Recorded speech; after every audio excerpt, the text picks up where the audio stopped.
E aí pessoal, nessa aula de hoje eu vou mostrar como configurar a parte de HTML aqui no nosso Webpack. A gente vai querer gerar a parte do template HTML e a gente vai precisar fazer algumas configurações. A primeira coisa que a gente precisa fazer é instalar aqui em modo de desenvolvimento a seguinte biblioteca. A gente vai precisar do HTML, Webpack-plugin. Com essa biblioteca aqui, a gente vai conseguir criar os nossos templates e assim a gente vai poder, por exemplo, setar nele os favicon, setar as meta tags para SEO, entre outras coisas. É instalado aqui, posso fechar aqui. A gente vai precisar fazer uma configuração. Primeiro, a gente instalou o plugin, a gente vai precisar importar ele aqui em cima. Eu sugiro colocar ele aqui depois do .env. Vamos importar ele, const. Vou chamar ele aqui HTML Webpack Plugin. E aqui agora é só chamar ele. Vai ser HTML Webpack Plugin. Feito isso, a gente vai chamar ele lá embaixo, nas configurações, lá no final. Nessa parte aqui de plugin, a gente vai poder definir várias configurações com ele. Por exemplo, as definições de template, que a gente vai querer setar diferentes partes. Eu vou invocar ele aqui com o new, se preciso instanciar ele. E aqui, dentro de parênteses, a gente vai abrir um objeto para passar as configurações. Até aqui ele já está dando a sugestão de template. Eu vou colocar aqui o template, só que não vai ser JS. A gente vai ter um template HTML e ele não vai ficar aqui na pasta src. Esse nosso arquivo ele vai ficar na pasta public, igual com o create react app. E a gente vai passar mais configurações. A gente vai definir, por exemplo, um favicon. Ele vai ficar aqui na pasta public, vai ter extensão .icon.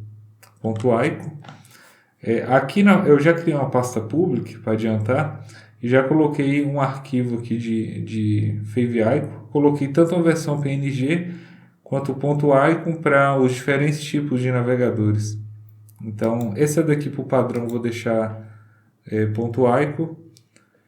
Eu vou especificar também aqui minify, que é para poder minificar esses templates, e eu vou especificar que eu só quero que faça essa minificação em produção.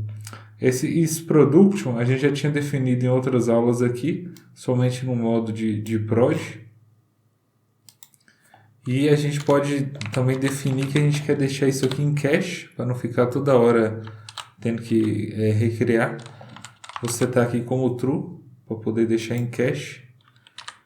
E a configuração aqui é isso. Agora a gente vai criar o nosso template HTML aqui na pasta public. Então a gente pode criar aqui um arquivo, a gente vai chamar de index. Vou criar aqui o index.html.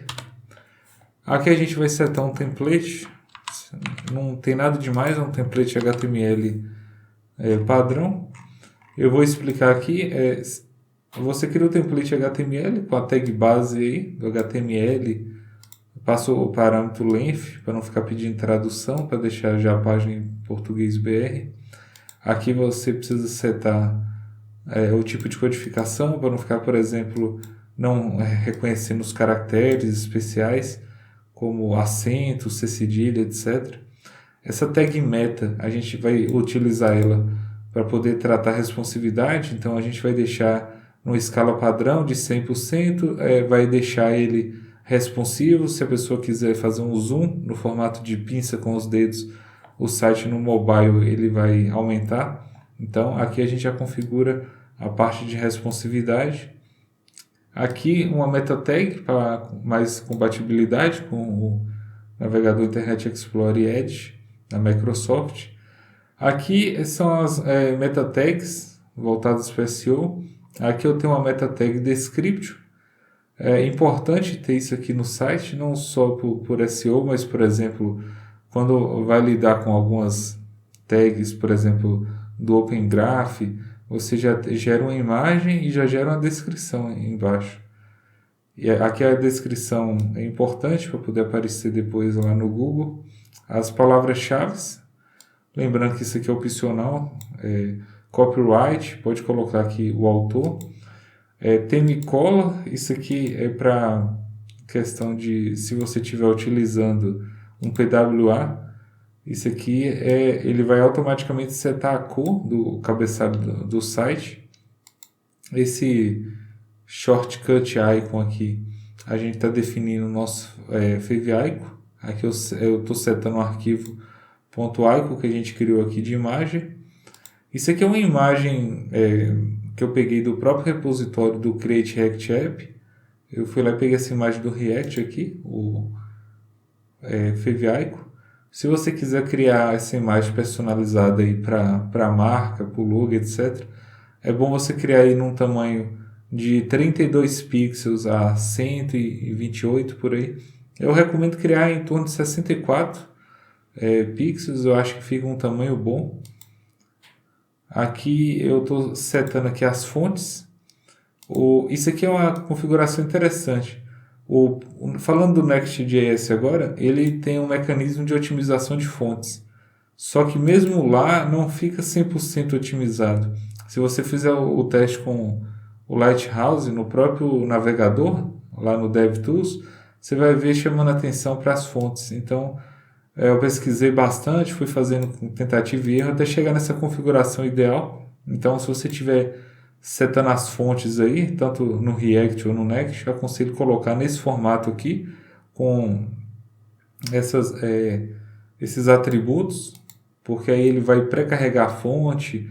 Por exemplo, ele tem a propriedade swap aqui para evitar aquelas quando carregar o site, mostrar uma fonte padrão do navegador e depois colocar a fonte e dar aquela quebra, aquela movimentação, alterando negativamente o CLS do site. E aqui também já carrega mais rápido, né? Ele faz um pré-carregamento. Então, aconselho fazer isso. E aqui a fonte, por acaso eu utilizei a fonte Inter. Eu estou utilizando aqui 2 pesos. Eu peguei isso aqui no site do Google Fontes. Então lá você pode ir setando quantos pesos que quer utilizar. Aqui o ideal é não passar de 3, porque quando passa de 3 pesos aqui já começa a afetar um pouco a performance do site, por conta do tamanho do arquivo de fonte que tem que ser baixado. Aqui é especificamente para dispositivos da Apple, né, o iOS. Aqui eu estou setando como PNG para compatibilidade.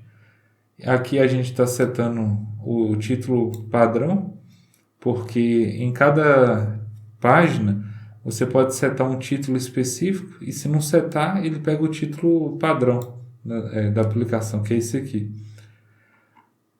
Passada essa parte, no bar aqui, tem essa tag no script. Aqui você pode colocar um texto para caso o JavaScript do navegador da pessoa esteja desabilitado. Então, como a nossa aplicação, uma aplicação React, uma aplicação que depende do JavaScript, se não tiver JavaScript, não vai injetar, não vai gerar não vai gerar nada do DOM aqui para inserir nessa div aqui. Então, é importante que esteja habilitado o JavaScript. E toda a parte do React, tudo que ele for criar, vai criar dentro dessa tag aqui, dessa div, com a id root. Então, quando a gente for configurar o React, a gente vai fazer referência a essa tag root e vai criar tudo aqui dentro dessa tag. Por último, a gente fecha aqui com body e com HTML. Então, essa parte aqui do template já está pronto, já tem as configurações que a gente precisa. Não vamos precisar mexer nesse arquivo aqui por hora. E agora, a gente nas próximas aulas vai fazer só mais alguns ajustes aqui de performance para o Webpack. E a gente parte para a parte de configuração de testes e outras coisas. Então, por essa aula é isso. Espero que tenham gostado. Até a próxima.